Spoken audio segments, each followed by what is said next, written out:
Hello everyone, welcome to I plus. So നമ്മൾ കഴിഞ്ഞ ക്ലാസ്സിൽ ട്രാൻസ്മിഷൻ ആൻഡ് ഡിസ്ട്രിബ്യൂഷനെ കുറിച്ച് പറഞ്ഞിട്ടുണ്ടായിരുന്നു. അതുമായിട്ട് റിലേറ്റ് ചെയ്തിട്ട് നിങ്ങൾ അറിഞ്ഞിരിക്കേണ്ട കുറേയധികം കാര്യങ്ങൾ ഡിസ്കസ് ചെയ്തു. സോ നമുക്ക് എന്ത് ചെയ്യാം, ഇന്നത്തെ വീഡിയോയിൽ കുറച്ച് പ്രീവിയസ് ഇയർ ക്വസ്റ്റ്യൻസ് ഡിസ്കസ് ചെയ്യാം കേട്ടോ. ഇത് ഞാൻ എടുത്തിട്ടുള്ളത് മുൻ വർഷങ്ങളിൽ ചോദിച്ചിട്ടുള്ള കേരള PSC ഇലക്ട്രിക്കൽ പരീക്ഷകളിലെ ചോദ്യങ്ങൾ, ദെൻ RRB JE, അതേപോലെ SSC ക്വസ്റ്റ്യൻസ്. അതൊക്കെ നമ്മൾ നോക്കിക്കഴിഞ്ഞാൽ വളരെ യൂസ്ഫുൾ ആയിരിക്കും. കാരണം പലപ്പോഴും അതർ സ്റ്റേറ്റ് PSCയിൽ നിന്നുള്ള ചോദ്യങ്ങൾ അല്ലെങ്കിൽ RRB SSC ചോദ്യങ്ങൾ നമ്മുടെ കേരള PSCയിലും ഉണ്ടാവാറുണ്ട്. അപ്പം ഈ ട്രാൻസ്മിഷൻ ആൻഡ് ഡിസ്ട്രിബ്യൂഷൻ നമ്മുടെ ഒരു എക്സാം പോയിന്റ് ഓഫ് വ്യൂവിൽ ഏതൊക്കെ ടൈപ്പ് ചോദ്യങ്ങൾ ചോദിക്കാം, അതിന് ഏത് രീതിയിൽ ആൻസർ ചെയ്യണമെന്നൊക്കെ നിങ്ങൾക്ക് ഈ ഒരു ക്വസ്റ്റ്യൻസ് നോക്കുന്ന സമയത്ത് മനസ്സിലാവും. സോ സ്റ്റാർട്ട് ചെയ്താലോ. അപ്പോൾ എപ്പോഴും പറയുന്ന പോലെ തന്നെ ഓരോ ചോദ്യം കാണുമ്പോഴും നിങ്ങളൊന്ന് വീഡിയോ പോസ് ചെയ്യുക. അതിനുശേഷം സ്വന്തമായിട്ട് ചെയ്ത് നോക്കി ആൻസർ കണ്ടുപിടിക്കുക. അതിനുശേഷം മാത്രം എൻ്റെ എക്സ്പ്ലനേഷൻ കേട്ട് നോക്കുക കേട്ടോ. ഓക്കെ, റെഡിയല്ലേ? First question, A 3-phase 4-wire system is commonly used on. Okay, എവിടെയാണ് നമ്മൾ 3-phase 4-wire സിസ്റ്റം യൂസ് ചെയ്യുക? അപ്പോൾ ഇങ്ങനൊരു ചോദ്യം കാണുന്ന സമയത്ത് നമ്മുടെ മൈൻഡിൽ എന്താ വരണ്ടേ? യെസ്, 3 ഫേസ് 4-wire ആണ്. അപ്പോൾ അത് സാധാരണയായിട്ട് ഉണ്ടാവുക RYB എന്ന് പറഞ്ഞിട്ടുള്ള 3 ഫേസസ് ഉണ്ടാവും. ദെൻ നാലാമതൊരു വയർ കൂടി പോകുന്നുണ്ട് അല്ലേ, 4 കണ്ടക്ടേഴ്സ് ആണ്. അപ്പോൾ അതേതായിരിക്കും? അത് വീണ്ടും ഒരു ഫേസ് ആയിരിക്കുമോ? വീണ്ടും ഒരു ഫേസ് ആയിരിക്കില്ല. വീണ്ടും ഒരു ഫേസ് ആണെങ്കിൽ അവിടെ 4 ഫേസ് എന്നുള്ള രീതിയിൽ വരണ്ടേ. അപ്പം 4 വയർ 3 ഫേസേ ഉള്ളൂ. അപ്പം അടുത്ത കണ്ടക്ടർ ന്യൂട്രൽ ആണെന്ന് മനസ്സിലാക്കുക. അപ്പോൾ ഇതെന്താണ്? യെസ്, 3-phase 4-wire സിസ്റ്റം ഇതേപോലെ ആയിരിക്കും ഉണ്ടാവുക. ഇത് എവിടെയായിരിക്കും യൂസ് ചെയ്യുക? ട്രാൻസ്മിഷൻ്റെ സമയത്ത് നമ്മൾ 3-phase 4-wire യൂസ് ചെയ്യുമോ? ഇല്ല. അതാണ് നിങ്ങളുടെ മൈൻഡിൽ ആദ്യമായിട്ട് വരേണ്ട കൺസെപ്റ്റ് എന്ന് പറയുന്നത്. ട്രാൻസ്മിഷൻ, പ്രൈമറി ട്രാൻസ്മിഷൻ ആയാലും സെക്കൻഡറി ട്രാൻസ്മിഷൻ ആയാലും നമുക്ക് ന്യൂട്രലിൻ്റെ ആവശ്യമില്ല. അത് എക്സ്ട്രാ ഒരു കണ്ടക്ടർ കൂടി നൽകുക മാത്രമേ ചെയ്യുകയുള്ളൂ. അത് നമുക്ക് നഷ്ടമാണ്. അത്രയും കിലോമീറ്റർ ഒരു കണ്ടക്ടർ ചുമ്മാ വലിച്ചു കൊണ്ടുപോകേണ്ട ആവശ്യമില്ല. കാരണം ട്രാൻസ്മിഷൻ്റെ സമയത്ത് നമുക്ക് ന്യൂട്രൽ എടുക്കേണ്ട ആവശ്യമേ ഇല്ല കേട്ടോ. ഓക്കെ, ഇനി ഡിസ്ട്രിബ്യൂഷനാണ്. നമുക്കറിയാം പ്രൈമറി ഡിസ്ട്രിബ്യൂഷൻ ഉണ്ട്, സെക്കൻഡറി ഡിസ്ട്രിബ്യൂഷൻ ഉണ്ട്. പ്രൈമറി ഡിസ്ട്രിബ്യൂഷൻ നമ്മൾ കൊടുക്കുന്നത് 11 kV-ലാണ് അല്ലേ. 11 kV-ലാണ് പ്രൈമറി ഡിസ്ട്രിബ്യൂഷൻ കൊടുക്കുന്നത്. അവിടെയും ഒരു ന്യൂട്രൽ ലൈനിൻ്റെ ആവശ്യമില്ല എന്ന് നമ്മൾ പറഞ്ഞിട്ടുണ്ട്. അപ്പോൾ എവിടെയാണ് 3-phase 4-wire സിസ്റ്റം വേണ്ടത്? സെക്കൻഡറി ഡിസ്ട്രിബ്യൂഷൻ്റെ അവിടെയാണ്. നമ്മൾ 11 kV-നെ സ്റ്റെപ്പ് ഡൗൺ ചെയ്തിട്ട് എന്ത് ചെയ്യുന്നുണ്ട്? യെസ്, 415 വോൾട്ട് അല്ലെങ്കിൽ ഫേസ് വോൾട്ടേജ് 240യിലേക്ക് സ്റ്റെപ്പ് ഡൗൺ ചെയ്യുന്നുണ്ട് അല്ലേ. യെസ്, അപ്പോൾ ഈ 415 വോൾട്ടും 240 വോൾട്ടും കൊടുക്കാൻ വേണ്ടി മാത്രമേ നമുക്ക് 3-phase 4-wire സിസ്റ്റത്തിൻ്റെ ആവശ്യമുള്ളൂ. സപ്പോസ് 415 ആണ് നമുക്ക് വേണ്ടതെങ്കിൽ 2 ഫേസുകൾക്കിടയിൽ ആ ലോഡ് കണക്ട് ചെയ്താൽ മതി അല്ലേ. 3-phase ലോഡുകൾ നമ്മൾ എന്ത് ചെയ്താൽ മതി? യെസ്, 2 ഫേസുകൾക്കിടയിൽ കണക്ട് ചെയ്താൽ മതി. സപ്പോസ് സിംഗിൾ ഫേസ് ലോഡാണെങ്കിൽ ഏതെങ്കിലും ഒരു ഫേസിനിടയിൽ ദെൻ അടുത്ത കണ്ടക്ടർ നമ്മൾ ന്യൂട്രൽ സെലക്ട് ചെയ്യുക. സോ നമുക്ക് മനസ്സിലാക്കുക 3-phase 4-wire എന്ന് കണ്ടു കഴിഞ്ഞാൽ എപ്പോഴും മനസ്സിലാക്കുക അത് സെക്കൻഡറി ഡിസ്ട്രിബ്യൂഷൻ ആണെന്ന് മനസ്സിലാക്കുക. ഇനി 3-phase 3-wire എന്ന് അവിടെ എടുത്ത് ചോദിക്കുകയാണെങ്കിൽ അവിടെ നിങ്ങൾക്ക് ചൂസ് ചെയ്യാൻ വേണ്ടി പറ്റുന്ന ഏറ്റവും ബെസ്റ്റ് ആൻസർ ഏതാ? പ്രൈമറി ട്രാൻസ്മിഷൻ ചൂസ് ചെയ്യുന്നതാണ് ഏറ്റവും ബെസ്റ്റ് കേട്ടോ. ഓക്കെ, അത് ഒന്നും കൂടി ഓർത്ത് വെക്കുക. 3-phase 3-wire സിസ്റ്റം എന്ന് പറഞ്ഞിട്ട് ചോദിക്കുകയാണെങ്കിൽ എപ്പോഴും നമുക്കറിയാം പ്രൈമറി ട്രാൻസ്മിഷൻ ആയാലും സെക്കൻഡറി ട്രാൻസ്മിഷൻ ആയാലും ഒക്കെ വരുന്നത് ഏതാണ്? 3-phase 3-wire തന്നെയാണ്. അപ്പോൾ അതിൽ ഏറ്റവും ബെസ്റ്റ് ആൻസർ ഏതാണ്? അത് 3-phase 3-wire ചോദിക്കുകയാണെങ്കിൽ പ്രൈമറി ട്രാൻസ്മിഷനാണ് ഏറ്റവും ബെസ്റ്റ് എന്ന് കൂടി മനസ്സിലാക്കുക. ഓക്കെ അല്ലേ? യെസ്. അപ്പോൾ അതിൻ്റെ എക്സ്പ്ലനേഷൻ ഞാനിവിടെ ജസ്റ്റ് ഒന്ന് കൊടുത്തിട്ടുണ്ട്, ഒന്ന് വായിച്ചു നോക്കിയാലോ. യെസ്, എന്തായിരിക്കും explanation? A 3-phase 4-wire system is used in secondary distribution system so that the power can be distributed to consumers either in a single phase format or 3-phase format. Okay അല്ലേ? Yes, so option D ആണ് correct answer. Next, which of the following is not a standard transmission voltage in India? Okay, ഇന്ത്യയിലെ standard transmission voltage അല്ലാത്തത് ഏതെന്നാണ് ചോദിച്ചത്. 33 kV. 33 kV എന്ന് പറയുന്നത് നമ്മൾ secondary ട്രാൻസ്മിഷൻ്റെ സമയത്തൊക്കെ നമ്മൾ യൂസ് ചെയ്യാറുണ്ടല്ലേ 33 kV. അപ്പോൾ അതൊരു സ്റ്റാൻഡേർഡ് വാല്യൂ ആണ്. 66 kV ഞാൻ പറഞ്ഞു തന്നിട്ടുണ്ട്, ഓർമ്മയില്ലേ? 66 kV എന്ന് ഞാൻ പറഞ്ഞിട്ടുണ്ടല്ലേ. 33 kV-ലോ 66 kV-ലോ ഒക്കെ നമുക്ക് ചെയ്യാം. ദെൻ 220 kV ഉണ്ടെന്ന് ഞാൻ പറഞ്ഞിട്ടുണ്ടായിരുന്നു. നമുക്ക് വേണമെങ്കിൽ പ്രൈമറി ട്രാൻസ്മിഷൻ്റെ ആവശ്യത്തിന് വേണ്ടിയിട്ട് 220 kV-ലൊക്കെ സ്റ്റെപ്പ് അപ്പ് ചെയ്യാമെന്ന് പറഞ്ഞു, ഓർമ്മയില്ലേ? യെസ്, 99 kV എന്ന് ഞാൻ പറഞ്ഞിട്ടുണ്ടോ? 99 kV എന്ന് ഞാൻ പറഞ്ഞിട്ടില്ല, എവിടെയും ഞാൻ പരാമർശിച്ച് കണ്ടിട്ടുണ്ടാവില്ല അല്ലേ. സോ 99 kV എന്ന് പറയുന്നത് ഒരു സ്റ്റാൻഡേർഡ് ട്രാൻസ്മിഷൻ വോൾട്ടേജ് അല്ല. ഓക്കെ, ഇതിൻ്റെ ആൻസർ എന്താണ്? ഓപ്ഷൻ സി ആണ് ഇവിടുത്തെ ആൻസർ. അപ്പോൾ അതിൻ്റെ കൂടെ നിങ്ങൾ എഴുതി വെച്ചോ സ്റ്റാൻഡേർഡ് ട്രാൻസ്മിഷൻ വോൾട്ടേജുകൾ ഏതൊക്കെയാണെന്ന് എഴുതിക്കോളൂ. 11 kV ജനറേറ്റിംഗ് വോൾട്ടേജ് ആണ്. ചില കേസസിൽ നമുക്ക് എന്ത് ചെയ്യാം, 11 kVയിൽ നമ്മൾ ട്രാൻസ്മിറ്റ് ചെയ്യുന്നുണ്ടല്ലേ. എവിടെയാണ്? സെക്കൻഡറി പ്രൈമറി ഡിസ്ട്രിബ്യൂഷൻ ഒക്കെ എന്താണ് 11 kVയിലാണ് വരുന്നത്. സോ ട്രാൻസ്മിറ്റ് ചെയ്യാൻ വേണ്ടിയിട്ട് 11 kV യൂസ് ചെയ്യും. Okay, 11 kV. ദെൻ 33 kV ഉണ്ടെന്ന് മനസ്സിലാക്കുക, 66 kV ഉണ്ടെന്ന് മനസ്സിലാക്കുക, അതിൻ്റെ ഡബിൾ 132 kV ഉണ്ടെന്ന് മനസ്സിലാക്കുക, 220 ഉണ്ട്, 400 kV ഉണ്ട്, 765 kV ഉണ്ട്. 765 kV ആണ് ഇന്ത്യയിലെ ഏറ്റവും ഉയർന്ന ട്രാൻസ്മിഷൻ വോൾട്ടേജ്. അതുകൂടി ഓർത്ത് വെക്കുക കേട്ടോ. അത് മുമ്പ് ചോദിച്ചിട്ടുണ്ട്, കഴിഞ്ഞ അസിസ്റ്റന്റ് ഡയറക്ടറിന് ചോദിച്ച ചോദ്യം അതാണ്. സോ 99 kV എന്ന് പറയുന്നത് ഒരു സ്റ്റാൻഡേർഡ് ട്രാൻസ്മിഷൻ വോൾട്ടേജ് അല്ല. അപ്പോൾ നിങ്ങളിത് കൃത്യമായിട്ട് ഓർത്ത് വെക്കുക. ഇത്തരത്തിലൊരു ചോദ്യം നമുക്ക് എക്സ്പെക്റ്റ് ചെയ്യാം. താഴെ പറയുന്നവയിൽ ഏതാണ് ഇന്ത്യയിലെ സ്റ്റാൻഡേർഡ് ട്രാൻസ്മിഷൻ വോൾട്ടേജ് അല്ലാത്തത് എന്ന് പറഞ്ഞിട്ട് നിങ്ങൾക്ക് ചിലപ്പം ചോദിച്ചേക്കാം. അപ്പോൾ നമ്മൾ എന്ത് ചെയ്യണം? ഏതൊക്കെയാണ് സ്റ്റാൻഡേർഡ് ട്രാൻസ്മിഷൻ വോൾട്ടേജ് എന്ന് പറഞ്ഞു കഴിഞ്ഞാൽ വളരെ എളുപ്പത്തിൽ ആൻസർ പിക്ക് ചെയ്യാൻ വേണ്ടി പറ്റും അല്ലേ. യെസ്, അത്രയുള്ള കാര്യം. സോ ഇവിടുത്തെ ആൻസർ ഓപ്ഷൻ സി ആണ്. ഏതാണ് അല്ലാത്തത് എന്നല്ല ചോദിച്ചേ, അതുകൊണ്ട് option C. Next, which of the following voltage level is used in primary transmission? Okay, primary ട്രാൻസ്മിഷനിൽ യൂസ് ചെയ്യുന്ന സ്റ്റാൻഡേർഡ് വോൾട്ടേജ് അല്ലെങ്കിൽ താഴെ പറയുന്ന ഏത് വോൾട്ടേജാണ് പ്രൈമറി ട്രാൻസ്മിഷന് യൂസ് ചെയ്യുക? ഓക്കെയല്ലോ. 440 വോൾട്ട് അതെന്തായാലും അല്ല അല്ലേ, അതൊരു ചെറിയ വോൾട്ടേജ് അല്ലേ. അപ്പോൾ അതെന്തായാലും അല്ല എന്ന് നമുക്ക് മനസ്സിലായി. ഇനി 33 kV ഉണ്ട്, 11 kV ഉണ്ട്, 132 kV ഉണ്ട്. ഇതിൽ നിങ്ങൾ ഏതാ ചൂസ് ചെയ്യുക? നിങ്ങൾക്കറിയാം, പ്രൈമറി ട്രാൻസ്മിഷനിൽ ഒരു ഹയർ വോൾട്ടേജ് അല്ലേ, ഏറ്റവും ഹൈ വോൾട്ടേജ് നമ്മൾ യൂസ് ചെയ്യുന്നത് പ്രൈമറി ട്രാൻസ്മിഷനിലാണെന്ന് നമ്മൾ പറഞ്ഞിട്ടുണ്ട് അല്ലേ. ഇപ്പോൾ 11 kVയും 33 kV ഒക്കെ ഉണ്ട്. നമ്മൾ സാധാരണ ഇന്ത്യയിൽ ജനറേഷൻ 11 kV ആണ്. പിന്നെ വീണ്ടും നമ്മൾ 11 kVയിൽ തന്നെ ട്രാൻസ്മിറ്റ് ചെയ്യുമോ? ഇല്ല, ഒരു ഹയർ വോൾട്ടേജിലേക്കാണ് ട്രാൻസ്മിറ്റ് ചെയ്യുക. 33 ഉണ്ട്, 132 ഉണ്ട്. നമ്മൾ പ്രൈമറി ട്രാൻസ്മിഷൻ്റെ വോൾട്ടേജുകൾ പറഞ്ഞ് ഓർമ്മയുണ്ടോ? 132 നമുക്ക് ചൂസ് ചെയ്യാം, 220 ചൂസ് ചെയ്യാം, 400 ചൂസ് ചെയ്യാം അല്ലേ. ഇതൊക്കെ പ്രൈമറി ട്രാൻസ്മിഷൻ്റെ വോൾട്ടേജുകളായിട്ട് നമുക്ക് പറയാം. സെക്കൻഡറി ട്രാൻസ്മിഷനല്ലോ, അവിടെയും 132 യൂസ് ചെയ്യാം കേട്ടോ. 132, 66, 33. ആ 33ക്ക് ഒരു അണ്ടർലൈൻ ചെയ്തോ. 33 ആണ് മിക്കവാറും സെക്കൻഡറി ട്രാൻസ്മിഷനൊക്കെ ആയിട്ട് പറയാം. സോ ഈ പറയുന്ന 33 kV നമുക്ക് ചൂസ് ചെയ്യാൻ വേണ്ടി പറ്റുന്നത് സെക്കൻഡറി ട്രാൻസ്മിഷൻ്റെ കേസിലാണ്. ഇവിടെ ബെറ്റർ ആൻസർ 132 ഉള്ളത് കൊണ്ട് തന്നെ നമ്മൾ ചൂസ് ചെയ്യേണ്ടത് 132 kV ആണ്. ഓക്കെ, അപ്പോൾ ഇവിടുത്തെ ആൻസർ എന്താ? ഓപ്ഷൻ ഡി ആണ്. ഇനി നിങ്ങൾ മനസ്സിലാക്കേണ്ട ഒരു കാര്യം, 132 kVയിൽ തന്നെ എപ്പോഴും പ്രൈമറി ട്രാൻസ്മിഷൻ ചെയ്യണമെന്ന് നിർബന്ധമില്ല കേട്ടോ. ഇപ്പം ചെറിയൊരു പ്ലാന്റ് ആണെന്ന് വിചാരിച്ചോ, കപ്പാസിറ്റി വളരെ കുറഞ്ഞൊരു പ്ലാന്റ് ആണെങ്കിൽ ചിലപ്പോൾ അവർ ട്രാൻസ്മിറ്റ് ചെയ്യുന്നത് തന്നെ അവിടെ ഡയറക്റ്റായിട്ട് പ്രൈമറി ട്രാൻസ്മിഷൻ അല്ലെങ്കിൽ സെക്കൻഡറി ട്രാൻസ്മിഷൻ അങ്ങനെ പറഞ്ഞൊരു സാധനം ഉണ്ടാവണമെന്നില്ല. ചിലപ്പോൾ അവർ ഡയറക്റ്റായിട്ട് 33 kVയിലും ട്രാൻസ്മിറ്റ് ചെയ്തേക്കാം. ഓക്കെ, അപ്പോൾ അതിനുള്ള പ്രൊവിഷൻ ഉണ്ട്. പക്ഷേ ഇവിടെ ഇങ്ങനെയൊരു ഓപ്ഷൻസ് വരുന്ന സമയത്ത് best answer you can select is 132 kV. കാരണം എന്താ, നമ്മൾ പ്രൈമറി ട്രാൻസ്മിഷൻ എന്ന് പറഞ്ഞിട്ട് പഠിച്ച വോൾട്ടേജുകൾ ഇതല്ലേ. സോ കൂടുതൽ ചിന്തിച്ച് പോകേണ്ട ആവശ്യമില്ല. ഓപ്ഷൻ ഡി ആണ് കറക്റ്റ് ആൻസർ. ഓക്കെ അല്ലേ? സോ അതാണ് നമ്മൾ PYQs ഡിസ്കസ് ചെയ്യേണ്ട ആവശ്യകത. പല കാര്യങ്ങളും നമ്മൾ പഠിക്കുന്നത് ക്വസ്റ്റ്യൻസ് ഡിസ്കസ് ചെയ്യുന്ന സമയത്തായിരിക്കും കേട്ടോ. ഓക്കെ, നമ്മൾ ചിലപ്പോൾ തിയറി സംബന്ധമായിട്ട് ഒരു കാര്യം പഠിച്ചു കഴിഞ്ഞാലും പ്രാക്ടിക്കൽ ചെയ്യുന്ന സമയത്ത് അതിന് ചെറിയ വ്യത്യാസങ്ങൾ ഉണ്ടാവില്ലേ. അതുപോലെ തന്നെ നമ്മളൊരു തിയറി പഠിച്ചു കഴിഞ്ഞാലും ക്വസ്റ്റ്യൻസ് ചെയ്യുമ്പോഴാണ് അതിൻ്റെ കൂടുതലായിട്ടുള്ള ഡീറ്റെയിൽസ് നമ്മൾ മനസ്സിലാക്കുക. So next question, the highest AC transmission voltage used in India at present is?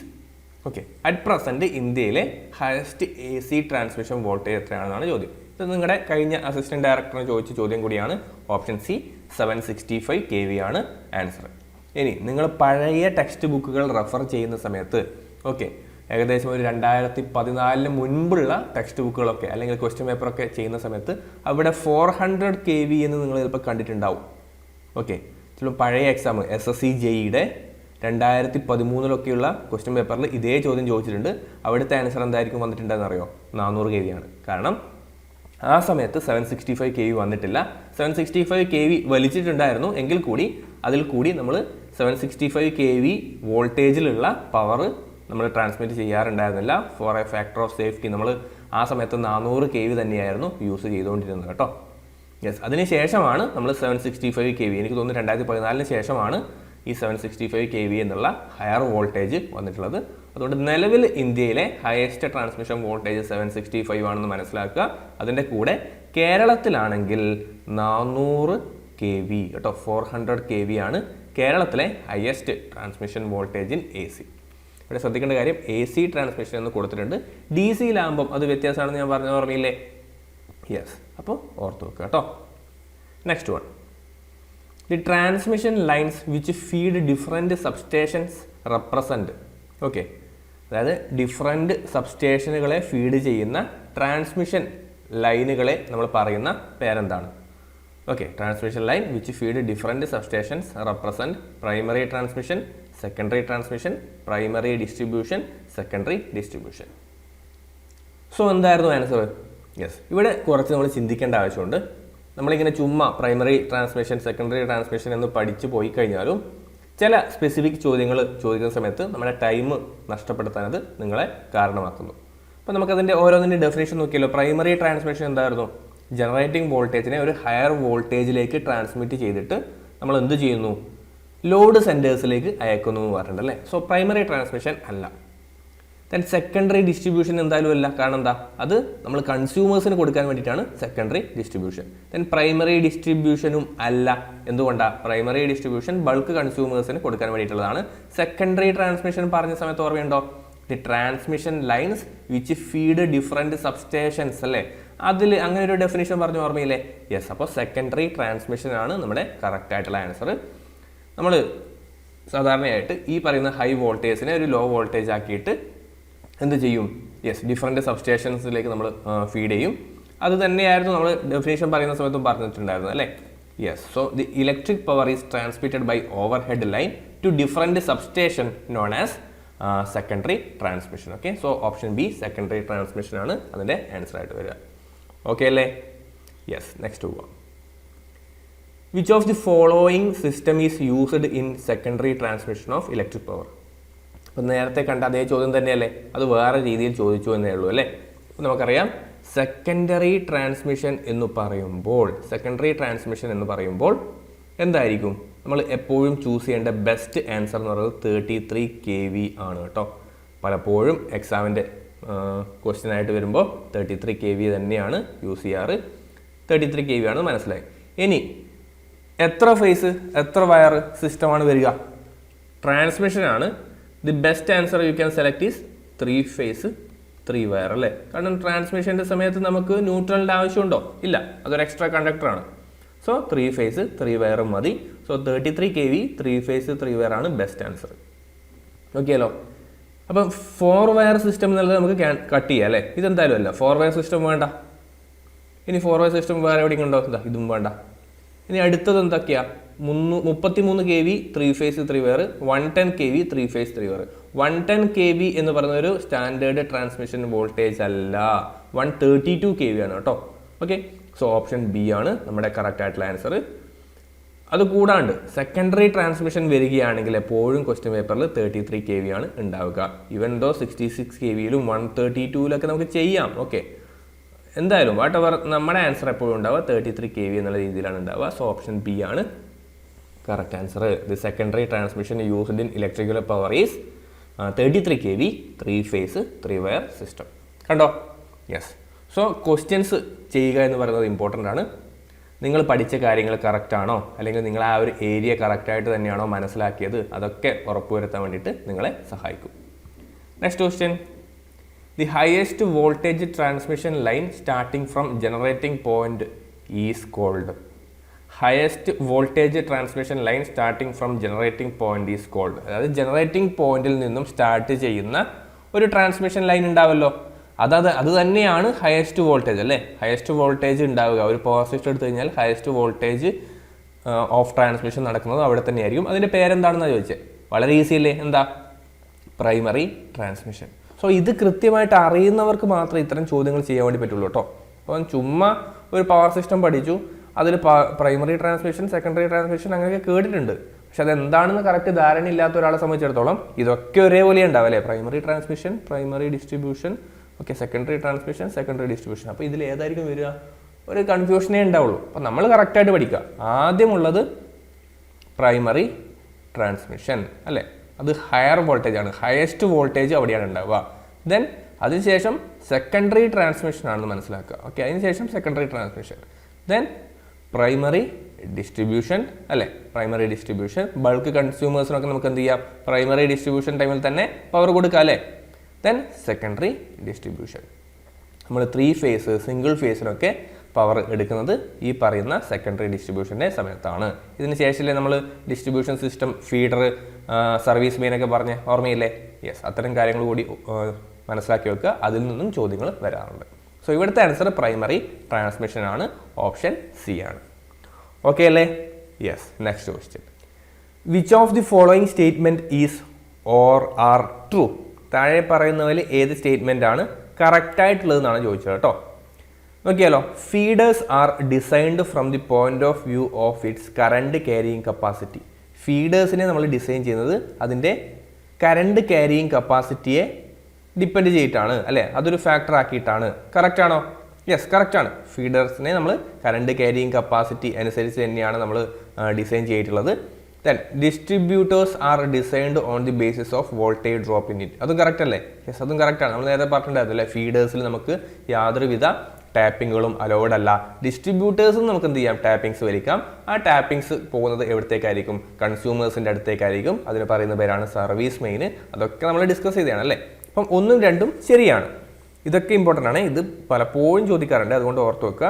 Then voltage variation at the consumer terminal is not considered while designing the distributor. അതായത് distributor design ചെയ്യുന്ന സമയത്ത് voltage variation at the consumer terminal നമ്മൾ consider ചെയ്യുന്നില്ല എന്നാണ് പറയുന്നത്. Consider ചെയ്യുന്നില്ലേ അല്ലേ? Yes, നമ്മൾ പറയാറുണ്ട് +or-6% വോൾട്ടേജ് ഡ്രോപ്പേ വരാൻ വേണ്ടി പാടുള്ളൂ, അതിൽ കൂടുതൽ വോൾട്ടേജ് വേരിയേഷൻ വരാൻ വേണ്ടി പാടില്ല എന്നൊക്കെ പറയുന്നുണ്ട് അല്ലേ. സോ ആക്ച്വലി നമ്മളത് കൺസിഡർ ചെയ്യുന്നുണ്ട്. അപ്പോൾ ഇത് തെറ്റാണ്. അപ്പോൾ 1ഉം 2ഉം ആണ് ശരി അല്ലേ, 1ഉം 2ഉം ആണ് ശരി. 1 and 2, 1 and 2 ഓപ്ഷൻ ഡി അല്ലേ? യെസ്, ഓപ്ഷൻ ഡി ആണ് കറക്റ്റ് ആയിട്ടുള്ള ആൻസർ ആയിട്ട് വരുന്നത്. നമുക്ക് പറയാൻ വേണ്ടി പറ്റും 1 and 2 ഓൺലി അല്ലേ, 1 and 2 ഓൺലി ആണ് കറക്റ്റ് ആയിട്ടുള്ള ആൻസർ. സോ പിക്ക് ചെയ്യാം, ഓപ്ഷൻ ഡി ആണ്. സോ ഇത്തരം ചോദ്യങ്ങൾ വരുന്ന സമയത്ത് നല്ലോണം ശ്രദ്ധിക്കണം. കണ്ടോ, ഇപ്പോൾ 1ഉം 2ഉം ശരിയാണെന്ന് നിങ്ങൾക്ക് മനസ്സിലായി. 1ഉം 2ഉം ശരിയാകുമ്പം ഏതൊക്കെ ഓപ്ഷൻസ് വരാം? ബിയും വരാം, ഡിയും വരാം. സപ്പോസ് നിങ്ങൾക്ക് ഈ പറയുന്ന മൂന്നാമത്തെ സ്റ്റേറ്റ്മെൻറ്റ് ശരിയാണോ തെറ്റാണോ എന്നുള്ളൊരു കൺഫ്യൂഷൻ വന്നു കഴിഞ്ഞാൽ അവിടെ ഇരുന്ന് ചിന്തിക്കും അല്ലേ. അത് നിങ്ങളുടെ സമയം കളയാൻ വേണ്ടിയിട്ട് മാത്രമേ സഹായകമാവുകയുള്ളൂ. അതുകൊണ്ട് കൺസെപ്റ്റുകൾ വളരെ ക്ലിയർ ആയിട്ട് തന്നെ പഠിച്ചിട്ട് പോവുക. കുറേയധികം ചോദ്യങ്ങളും ഇതേപോലെ പഠിച്ചിട്ട് പോവുക. അങ്ങനെയാണെങ്കിൽ എക്സാമിനേഷൻ ഹാളിൽ ഇരുന്നിട്ട് വെറുതെ ടൈം വേസ്റ്റ് ആവുന്ന പരിപാടി ഉണ്ടാവില്ല. നെക്സ്റ്റ് ചോദ്യം പോവാം. The most commonly used nominal primary distribution voltage is. Okay, അതിൻ്റെ ആൻസർ ഞാനിവിടെ ഓൾറെഡി മാർക്ക് ചെയ്ത് വെച്ചു കേട്ടോ. Commonly used nominal primary distribution voltage അല്ലേ. പ്രൈമറി ഡിസ്ട്രിബ്യൂഷൻ നമുക്ക് എപ്പോഴും പ്രൈമറി ഡിസ്ട്രിബ്യൂഷൻ എന്ന് പറയുമ്പോൾ തന്നെ നിങ്ങളുടെ മൈൻഡിൽ ഏതാ വരിക? 11 kV അല്ലേ വരിക അല്ലേ. ഓപ്ഷൻ ഡി ആണ് കറക്റ്റ് ആയിട്ടുള്ള ആൻസർ. ബാക്കിയുള്ള ഓപ്ഷൻസ് എന്തുകൊണ്ടാണ് വരാത്തത് നോക്കിയാലോ. 765 അത് ഹയസ്റ്റ് വോൾട്ടേജ് ആണ് അല്ലേ, അത് പ്രൈമറി ട്രാൻസ്മിഷനിലാണ് നമ്മൾ യൂസ് ചെയ്യുക. അപ്പോൾ കൺസെപ്റ്റ് അറിയാത്തവരാണെങ്കിൽ എന്ത് ചെയ്യും? ഈ 765 ഒക്കെ കണ്ടു കഴിഞ്ഞാൽ അതിലേക്ക് മാർക്ക് ചെയ്യും മോർ ദാൻ 765 kV. അതെന്തായാലും അല്ല അല്ലേ. ഇന്ത്യയിലെ തന്നെ ഹയസ്റ്റ് വോൾട്ടേജ് എത്രയായിരുന്നു? അത് 765 ആണ് നമ്മൾ പറഞ്ഞിട്ടുണ്ടായിരുന്നു. അപ്പോൾ അതുമല്ല, 400 kV അല്ല. അതൊക്കെ നമുക്ക് പ്രൈമറി ട്രാൻസ്മിഷന് യൂസ് ചെയ്യുന്നതാണ്. The most commonly used nominal primary distribution voltage is 11 kV അല്ലേ. സോ 11 kV ആണ് കറക്റ്റ് ആൻസർ. നെക്സ്റ്റ് പോയാലോ. A 3-phase 4-wire system is commonly used four. കണ്ടോ, ഇത് റിപ്പീറ്റ് ആയിട്ട് ചോദിക്കാറുള്ളതാണ്. പലപ്പോഴും പല ചോദ്യങ്ങളിലും പല ക്വസ്റ്റ്യൻ പേപ്പറിലും ഉണ്ടാവാറുണ്ട്. പറഞ്ഞേ ഇതിൻ്റെ ആൻസർ പറഞ്ഞേ. 3-phase 4-wire. So 3-phase 4-wire എന്ന് കണ്ടാൽ ഒരൊറ്റ ആൻസറേ പോകാൻ വേണ്ടി പാടുള്ളൂ, സെക്കൻഡറി ഡിസ്ട്രിബ്യൂഷൻ. എവിടെയാണല്ലേ? Primary distribution, secondary distribution. Option D ആണ് കറക്റ്റ് ആൻസർ. ഓക്കെ അല്ലേ? യെസ്, വളരെ ഈസി. നെക്സ്റ്റ് പോവാം. A 3-phase 4-wire system is commonly used for secondary distribution. 4th wire is neutral wire അല്ലേ. ഓർത്ത് വെക്കുക. Taken from star connection and it is half of cross section of phase conductor. Okay, ബാക്കിയുള്ള ആറും വൈയും ബിയും face conductors ആണ്. അതിൻ്റെ half cross section മാത്രമേ ഈ പറയുന്ന ന്യൂട്രലിന് ഉണ്ടാവുകയുള്ളൂ കേട്ടോ. കാരണം അത്രത്തോളം കറണ്ട് ക്യാരിയിങ് കപ്പാസിറ്റി വേണ്ടല്ലോ. ന്യൂട്രൽ കൂടി ഒരു ചെറിയൊരു കറണ്ട് മാത്രമേ ഫ്ലോ ചെയ്യുകയുള്ളൂ. സാധാരണയായിട്ട് ന്യൂട്രൽ കൂടി കറണ്ട് പാസ് ചെയ്യുകയില്ല ബാലൻസ്ഡ് ആണെങ്കിൽ. അൺബാലൻസ്ഡ് കേസ് ആണെങ്കിൽ ഇതിൽ കൂടി ഫ്ലോ ചെയ്യുന്ന കറണ്ടുകളുടെ ഫേസർ സമ്മ് വ്യത്യസ്തമാണെങ്കിൽ ചിലപ്പോൾ ന്യൂട്രൽ കൂടി ഒരു കറണ്ട് പാസ് ചെയ്യും. അതുകൊണ്ട് തന്നെ നമുക്ക് അത്ര വലിയ ഇതിൻ്റെ കണ്ടക്ടറിൻ്റെ സൈസ് തന്നെ ഇവിടെ കൊടുക്കേണ്ട ആവശ്യമില്ല കേട്ടോ. സോ നോർമലി എങ്ങനെ ഉണ്ടാവുക, cross section area of neutral എന്ന് പറയുന്നത് ഹാഫ് ആയിരിക്കും ഒന്നുകൂടി അറിഞ്ഞിരിക്കുക. Next one, feeders are mainly designed from the point of view of. പറഞ്ഞേ, ഇതാണ് ഞാൻ പറഞ്ഞത്. ഫീഡർ എന്ന് പറയുമ്പം കറണ്ട് ക്യാരിയിങ് കപ്പാസിറ്റി ആണ്. ഡിസ്ട്രിബ്യൂട്ടർ എന്ന് പറയുമ്പം വോൾട്ടേജ് അല്ലെ, വോൾട്ടേജ് എന്ന കൺസ്ട്രെയിൻ്റ് ആണ്. Number of tapping from it അല്ല, ഫ്രീക്വൻസി ഓഫ് ദി സിസ്റ്റം അല്ല, വോൾട്ടേജ് ഡ്രോപ്പ് ഇൻ ഇറ്റ് കണ്ട. വോൾട്ടേജ് ഡ്രോപ്പ് കൊടുത്തിട്ടുണ്ടോ? അത് എന്തിനാ കൊടുത്തേ? നിങ്ങളെ തെറ്റിക്കാൻ വേണ്ടിയിട്ടാണ്. കാരണം നിങ്ങൾ എന്ത് ചെയ്യും, ഡിസ്ട്രിബ്യൂട്ടറുമായിട്ട് അതിനെ കൺഫ്യൂഷൻ ആവും. മനസ്സിലാക്കുക, ഫീഡേഴ്സ് കറണ്ട് ക്യാരിയിങ് കപ്പാസിറ്റീനെ ബേസ് ചെയ്തിട്ടാണ് അല്ലേ. യെസ്, നമ്മൾ പഠിച്ചിട്ടുണ്ട് കറണ്ട് ക്യാരിയിങ് കപ്പാസിറ്റിയെ ബേസ് ചെയ്തിട്ടാണ്. നോ ടാപ്പിംഗ്സ് ആർ അലൗഡ്, അതൊക്കെ നമ്മൾ പഠിച്ചിട്ടുണ്ടായിരുന്നു. സോ ഓപ്ഷൻ ഡി ആണ് കറക്റ്റ് ആൻസർ. നെക്സ്റ്റ് പോയാലോ? Yes, voltage drop is the main consideration while designing A feeder, distribution, service main അല്ലേ. ഡിസ്ട്രിബ്യൂട്ടറാണ് വോൾട്ടേജ് ഡ്രോപ്പിനെ കൺസിഡർ ചെയ്തുകൊണ്ട് ഡിസൈൻ ചെയ്യുന്നത് നമ്മൾ ഏതാണ്? ഡിസ്ട്രിബ്യൂട്ടറാണ്. ഓപ്ഷൻ ബി ആണ് കറക്റ്റ് ആൻസർ. അപ്പോൾ ആ ഒരു സെക്ഷൻ കൃത്യമായിട്ട് പഠിച്ചിരിക്കണേ, കറക്റ്റായിട്ടുള്ള ധാരണ ഉണ്ടാവണം. നിങ്ങൾക്ക് കൺഫ്യൂഷന് സാധ്യതയുള്ളതാണ്, അതുകൊണ്ടാണ് പറയുന്നത്. Next one, conductors which connect the consumers terminal to distribution line is known as. ഏതാ പറഞ്ഞേ? യെസ്, നമ്മളതിന് ഫിഗറൊക്കെ കണ്ടിട്ടുണ്ടായിരുന്നു. ഒരു ഡിസ്ട്രിബ്യൂഷൻ സിസ്റ്റം, അതിനെ ഫീഡേഴ്സ് ഉണ്ട്. ഫീഡേഴ്സ് എന്ത് ചെയ്യും? അത് ഡിസ്ട്രിബ്യൂട്ടേഴ്സിലേക്ക് പവർ ട്രാൻസ്മിറ്റ് ചെയ്യും. എന്നിട്ട് ഡിസ്ട്രിബ്യൂട്ടറിൽ നിന്ന് നമ്മളൊരു ലൈൻ വലിച്ച് കൺസ്യൂമറിൻ്റെ ടെർമിനലിലേക്ക് കൊണ്ടുപോയി കഴിഞ്ഞാൽ അല്ലേ, connect the consumers terminal to distribution line, അതെന്തായിരിക്കും? അത് സർവീസ് മെയിൻ ആണ് അല്ലേ. യെസ്, ഓപ്ഷൻ ഡി ആണ് കറക്റ്റ് ആയിട്ടുള്ള answer. Feeder, distributor, general cable, service main, അതൊക്കെയാണ് ഓപ്ഷൻസ്. സോ ഫീഡറും ഡിസ്ട്രിബ്യൂട്ടറും എല്ലാം അറിയാം.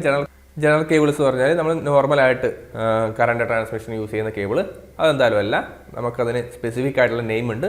സർവീസ് മെയിൻ എന്നാണ് അതിൻ്റെ പേര്. ഓപ്ഷൻ ഡി ആണ് correct answer. So service main conductors are connecting links between distributors and metering point at the consumer terminal. നമ്മുടെ വീട്ടിലുള്ള ആ മെയിൻ സ്വിച്ചിലേക്കായിരിക്കും കണക്ഷൻ പോകുന്നുണ്ടാവുക അല്ലേ. യെസ്, എനർജി മീറ്ററിലേക്കായിരിക്കും കണക്ഷൻ പോകുന്നുണ്ടാവുക. ഓർത്ത് വെക്കുക കേട്ടോ. Yes, next one, feeder is designed mainly from the point of view of. Repeating ആയിട്ടുള്ള ക്വസ്റ്റ്യൻസ് ആണ്. ഓപ്പറേറ്റിംഗ് വോൾട്ടേജ് ആണോ? അല്ല. കണ്ടോ, ഫസ്റ്റ് ഓപ്ഷൻ തന്നെ ഓപ്പറേറ്റിംഗ് വോൾട്ടേജ് എന്ന് കണ്ടോ. യെസ്, തെറ്റിക്കാനാണ്.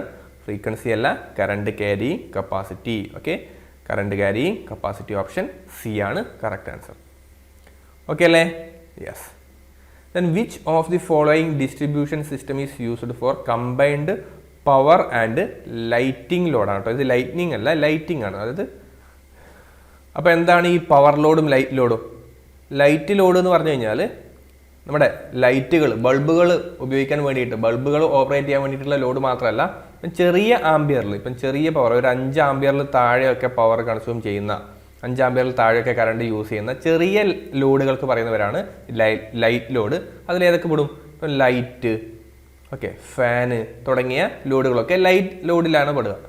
ചില ലോഡുകൾ എന്ത് ചെയ്യും? വളരെ ആംബിയർ റേഞ്ച് കൂടുതലായിരിക്കും അല്ലേ. ചിലപ്പോൾ 16 ആംബിയർ, 20 ആംബിയറിൻ്റെ ഒക്കെ ലോഡുകൾ ഉണ്ടാവും. ഓക്കെ, താരതമ്യേന ലോഡ് കൂടിയ കൺസംഷനുള്ള, ഇപ്പം ചിലപ്പോൾ ഒരു AC, എയർ കണ്ടീഷണർ അല്ലേ, സപ്പോസ് മോട്ടോർ, അതൊക്കെ എന്താ? അതൊക്കെ പവർ ലോഡുകളാണ്. ഓക്കെ, പവർ ലോഡുകളാണ്. അപ്പം നമുക്ക് പവർ ലോഡുകൾക്കും അല്ലെങ്കിൽ അതുപോലെ ലൈറ്റ് ലോഡുകൾക്കൊക്കെ വേണ്ടിയിട്ട് ഏത് ഡിസ്ട്രിബ്യൂഷൻ സിസ്റ്റമാണ് യൂസ് ചെയ്യുക? സപ്പോസ് 3 ഫേസ് മോട്ടോഴ്സ് ഒക്കെയാണ്, 3 ഫേസ് മെഷീൻസ് ഒക്കെ ആണെങ്കിൽ അതിൻ്റെ ലോഡ് കൂടുതലായിരിക്കും. അതിന് നമ്മൾ എന്ത് ചെയ്യും? പവർ ലോഡിലാണ് കൺസിഡർ ചെയ്യുക. അപ്പോൾ നിങ്ങൾക്ക് ഇവിടെ ഏറ്റവും ചൂസ് ചെയ്യാൻ വേണ്ടി പറ്റുന്ന സാധനം ഏതാ? Single phase 2 wire AC system, 3 phase 3 wire AC system, 3 phase 4 wire system. So ഇതിൽ നിങ്ങൾക്ക് ഏറ്റവും നല്ല, ഏറ്റവും ബെസ്റ്റ് ആൻസർ ചൂസ് ചെയ്യാൻ വേണ്ടി പറ്റുന്നത് 3 ഫേസ് 4 വയർ AC സിസ്റ്റം ആണ് കേട്ടോ. ഓക്കെ, അത് എന്തുകൊണ്ടാണെന്ന് വെച്ചാൽ ഇവിടെ combined power and lighting load എന്ന് പറഞ്ഞുകൊണ്ടാണ്. സോ ദി ബെസ്റ്റ് ആൻസർ നമുക്ക് ചൂസ് ചെയ്യാൻ വേണ്ടി പറ്റുക 3 ഫേസ് 4 വയർ സിസ്റ്റം ആണ്. അവിടെ നമുക്ക് സിംഗിൾ ഫേസ് ലോഡും കണക്ട് ചെയ്യാം, 3 ഫേസ് ലോഡും കണക്ട് ചെയ്യാം അല്ലേ. നമുക്ക് 240 വോൾട്ടിൻ്റെ സപ്ലൈയും കൊടുക്കാം, അതേപോലെ 415 വോൾട്ടിൻ്റെ സപ്ലൈയും കൊടുക്കാം. അതുകൊണ്ട് ബെസ്റ്റ് ആൻസർ ഓപ്ഷൻ സി ആണ്. ഇവന്തോ single phase 2 wire AC system ഉണ്ടെങ്കിലും ഇവിടെ നമുക്ക് സിംഗിൾ ഫേസ് കണക്ഷൻ മാത്രമേ ഉള്ളൂ. അതായത് 240 വോൾട്ടിൽ മാത്രമേ ഓപ്പറേറ്റ് ചെയ്യാൻ വേണ്ടി പറ്റുകയുള്ളൂ. ഓക്കെ, ഇവിടെ പക്ഷേ പവർ ആൻഡ് ലൈറ്റിംഗ് ലോഡ് എന്നെടുത്ത് പറഞ്ഞതുകൊണ്ട് നിങ്ങൾക്ക് ഏറ്റവും കറക്റ്റായിട്ട് ആപ്റ്റായിട്ട് പറ്റുന്ന ഓപ്ഷൻ എന്ന് പറയുന്നത് ഓപ്ഷൻ സി ആണ്. Okay, so option C 3 phase 4 wire AC distribution system is used for combined power and lighting load കേട്ടോ. ലൈറ്റ്നിങ് വേണ്ട, ലൈറ്റിംഗ് എന്ന് മതി കേട്ടോ. ഈ എൻ കട്ട് ചെയ്തു കേട്ടോ. യെസ്, അതെന്തുകൊണ്ടാണ് നമ്മളത് ചൂസ് ചെയ്തത്? ഈ പവർ ലോഡ് എന്ന് പറയുമ്പം അവർ മെയിനായിട്ട് യൂസ് ചെയ്യുക, മെയിനായിട്ട് ഉദ്ദേശിക്കുന്നത് 3 phase മോട്ടോഴ്സ്, ഓക്കെ, അങ്ങനെ ഒരു ഇൻഡസ്ട്രിയൽ ആപ്ലിക്കേഷൻ പോലത്തെയൊക്കെയാണ് വരുന്നത്. ഓക്കെ അല്ലേ? Next, which among these is a part of distribution system? താഴെ പറയുന്നതിൽ ഏതാണ് ഡിസ്ട്രിബ്യൂഷൻ സിസ്റ്റത്തിൻ്റെ പാർട്ട് ആയിട്ടുള്ളത്? ഏതൊക്കെയാ? Feeder, distributor, service main. ഓർമ്മയില്ലേ, നമ്മൾ ഡിസ്ട്രിബ്യൂഷൻ സിസ്റ്റം എന്ന് പറഞ്ഞിട്ടല്ലേ ഇവരെ മൊത്തം പറഞ്ഞത് അല്ലേ? യെസ്, പവർ എന്ത് ചെയ്തു? കൺസ്യൂമേഴ്സിൻ്റെ ആ ഭാഗത്തേക്ക് എത്തുന്ന സമയത്ത് ഡിസ്ട്രിബ്യൂഷൻ നെറ്റ്വർക്കിൻ്റെ ഭാഗമായിട്ടല്ലേ ഡിസ്ട്രിബ്യൂഷൻ സിസ്റ്റം അല്ലേ? അവിടെ നിന്നാണ് നമ്മൾ ഈ പറഞ്ഞ സാധനങ്ങൾ പറഞ്ഞു തുടങ്ങിയത്. So feeder is a part, ഡിസ്ട്രിബ്യൂട്ടറും എന്താണ്? ഒരു പാർട്ടാണ്, സർവീസ് മെയിനും ഒരു പാർട്ടാണ്. സോ ഇവർ മൂന്നാളും A, B and C. Option D ആണ് കറക്റ്റ് ആൻസർ. ഇപ്പം നേരത്തെ ഈ ഒരു കൺസെപ്റ്റ് നിങ്ങളുടെ തലയിൽ കത്തിയിട്ടില്ലെങ്കിലും ഇപ്പം എന്ത് ചെയ്യാം? മനസ്സിലാക്കുക, ഇവർ 3 പേരും ഡിസ്ട്രിബ്യൂഷൻ സിസ്റ്റത്തിൻ്റെ ഭാഗമാണ്. ഓക്കെ ആണല്ലോ? Yes. Next one, the type of distributor used in residential area is normally. Residential ഏരിയാസിൽ നമ്മൾ ഏത് ടൈപ്പ് ഓഫ് ഡിസ്ട്രിബ്യൂട്ടറാണ് യൂസ് ചെയ്യുക? Single phase 2 wire, 3 phase 3 wire, 3 phase 4 wire, 2 phase 4 wire. So doubt വരിക, സിംഗിൾ ഫേസ് 2 wire മതിയോ അല്ലേ? 3 phase 4 wire വേണോ? അതാണ് നമ്മുടെ ഡൗട്ട് ഉണ്ടാവുക. ഇതെന്തായാലും വരില്ല, ഇത് ഡിസ്ട്രിബ്യൂട്ടറിൽ നമ്മൾ എന്തായാലും ഈ ടൈപ്പ് യൂസ് ചെയ്യില്ലല്ലോ അല്ലേ? യെസ്. പക്ഷേ type of distributor used in residential area is normally എന്ന് പറയുമ്പോൾ നമ്മൾ നിർബന്ധമായിട്ടും 3 phase 4 wire ചൂസ് ചെയ്തിരിക്കണം. കാരണം പല ആപ്ലിക്കേഷൻസിലും നമുക്ക് 3 phase കണക്ഷൻസ് വേണ്ടി വരും. ഒരു ഉദാഹരണം പറയുകയാണെങ്കിൽ, ഇപ്പോൾ KCB നമുക്ക് പവർ തരുന്നു അല്ലേ? നമ്മുടെ കണക്റ്റഡ് ലോഡ് 5000 വാട്ടിൽ താഴെ ആണെങ്കിൽ മാത്രമേ നമുക്ക് സിംഗിൾ ഫേസ് കണക്ഷൻ തരികയുള്ളൂ. സപ്പോസ് നമ്മുടെ കണക്റ്റഡ് ലോഡ് 5000 വാട്ടിൽ കൂടുതൽ, 5000 വാട്ട് എന്ന് പറയുന്നത് എത്രയാ?